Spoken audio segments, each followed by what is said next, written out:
সরকার যেদিকে থাকে সেদিক তো জিতে। কীভাবে জিতবে? ভোট সরকার দিবে না ভোটাররা দিবে? স্যার কিন্তু এই ভোটটা নিয়ে অনেকবার অনেক পদের কথা বলছেন। কখনো বলছেন আমি 11 তারিখেও না 13 তারিখেও না 12 তারিখেই নির্বাচন হবে। নির্বাচনটা হয়ে গেল। নির্বাচন হয়ে যাওয়ার পর সংসদ সদস্য হইল।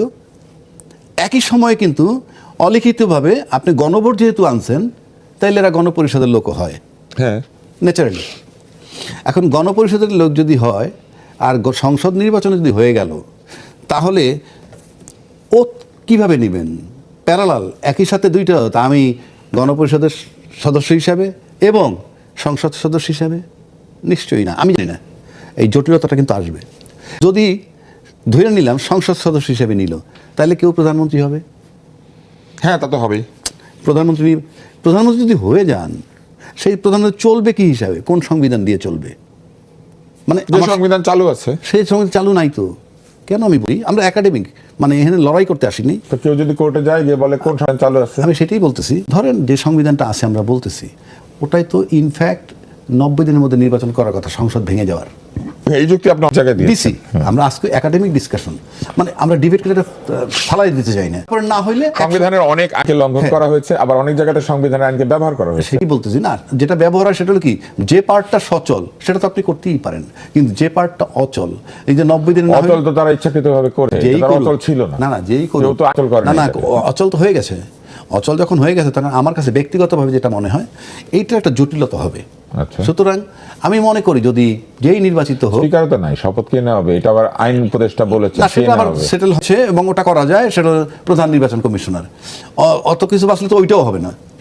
তো আমার কাছে যেটা ব্যক্তিগতভাবে মনে হয়, যে যদি আমরা এটাকে টিকাইতে চাই, নির্বাচনটাকে সুন্দরভাবে, তাইলে 180 দিনের চিন্তা না করে খুব দ্রুত গণপরিষদের সদস্য হিসেবে বা সংবিধান সংস্কার পরিষদের হিসাবে কইরা, আমার কাছে মনে হয় ওটাকে করে তারপরে সংসদে ঢুকে গেলে হয়। তা নাহলে আপনি 180 দিন যে চলবে, এই 180 দিন তাহলে উচ্চ কক্ষ থাকবে না, নিম্ন কক্ষ থাকবে না, মানে বিষয়টা কেমন একটা জটিল।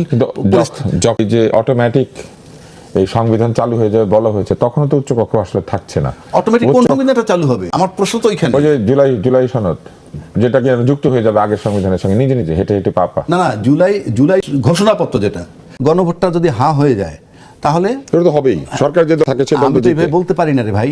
আমি আই এম নট এক্সপেরিয়েন্সড। বাংলার ইতিহাসে সরকার কাউকে পক্ষ নিয়েছে আর সে না গণভোটটা তো সরকারের না, ইনফ্যাক্ট সরকার তো প্রচার করেছে, প্রচার করবে। আমার বিবেচনায় তার এটা, কারণ যেহেতু সরকার তো হ্যাঁ পক্ষে, তাহলে হ্যাঁ তো জিতবে। হ্যাঁ যদি, কেন আমি বলি হ্যাঁ পক্ষে কেন?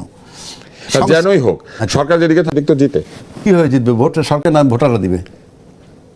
ও আপনার ধারণা এই সরকার শুধু দিতে বলেছে? বলছি না, আমি এটা বলছি না। কারণ আমার কাছে মনে হয় কি, এই সরকারকে আমরা শুরু থেকে দেখছি সে যে ভালো কোঅপারেশন পাইছে তুষারের বা রাজ্জাকির। আমি বলছি তুষার হইলো পলিটিশিয়ান, আমি হইলাম প্রশাসন।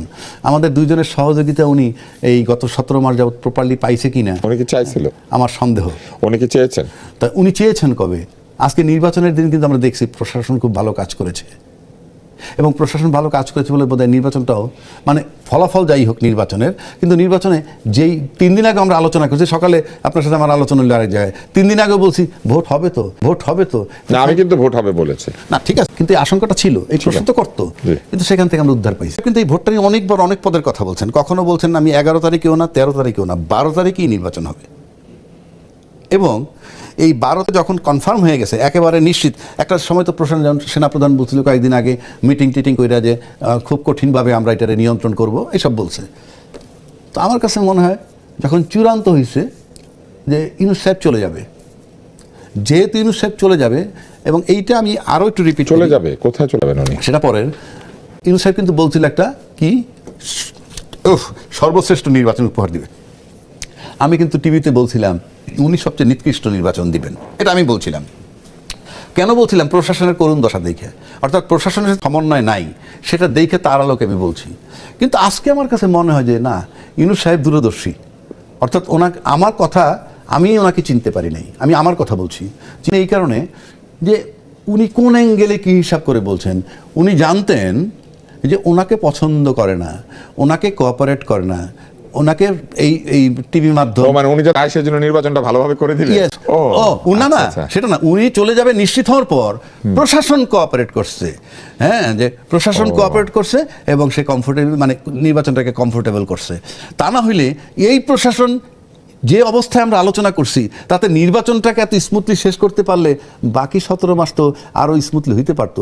ওই অ্যাঙ্গেলে বলছি যে না, তাহলে ইউনূস সাহেবের হিসাব নিকাশ ঠিক আছে যে উনি যে চলে যাবেন এবং উনি চলে যাওয়াটা সবাই অ্যাকসেপ্ট করতেছে, এবং যেহেতু চ্যালেঞ্জ করছেন যে একটা ভালো নির্বাচন দিয়ে যাবেন, তাই নির্বাচনটাকে বিতর্কের ঊর্ধ্বে রেখে একটা ভালো নির্বাচন উনি করতে পেরেছেন। ইনফ্যাক্ট ওনার কৃতিত্ব আমার কাছে মনে হয় করতে পারলেন না, করলো তো প্রশাসন। হ্যাঁ, আপনি বললেন উনি যাবে নিশ্চিত। হ্যাঁ, এখানে আমার কাছে মনে হয় যে ওনার কৃতিত্ব কারো যাওয়া এত আনন্দের আবার হতে পারে। হ্যাঁ, আমার কাছে মনে হয় যে মানে প্রশাসনের কৃতিত্ব এটা, আমার ইউনূস সাহেবের কৃতিত্ব নেই। যদি ওনার কৃতিত্ব থাকে তাহলে পিছের 17 মাস যে বিষয়গুলো আমরা যেভাবে দেখছি ওগুলা ঘটতো না, এরকম স্মুথলি যাইতো। কেন করে নাই? ভাবছে প্রশাসন যদি স্মুথলি তার